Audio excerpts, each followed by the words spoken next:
We're asking for your help to join us in the effort to protect your freedom to fly. I'm Tom Haynes. Melissa is on assignment this week.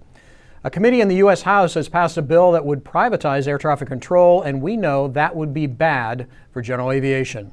The bill was introduced last week. Markup happened on Tuesday, and it was approved by the House Transportation and Infrastructure Committee and will now be considered for a vote on the floor of the House. No Democrats voted for the bill. House General Aviation Caucus co-chair Todd Rokita of Indiana was the only Republican on the committee to vote against it. The ATC part of this bill has been called privatization. It's really the corporatization of a monopoly. And I happen to know a little bit about this. When I was Indiana Secretary of State, we privatized the Indiana Toll Road.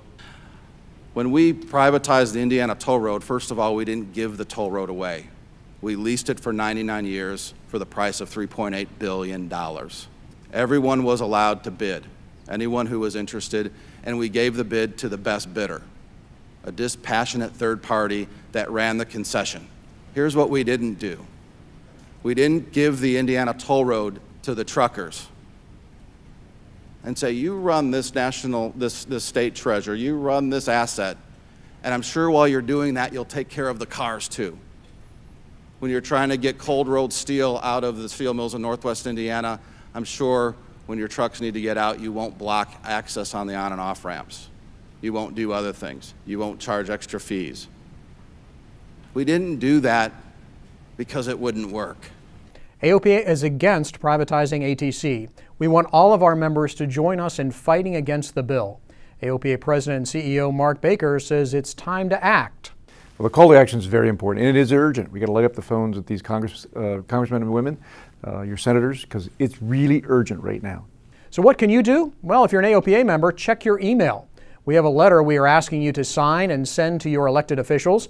You can also call your congressman, reach out to their staff in your local field office, their statewide office, and their D.C. office. Many of them will be in their home districts for the 4th of July recess. Our representatives get back to the 4th of July parade around our towns in rural America, everywhere.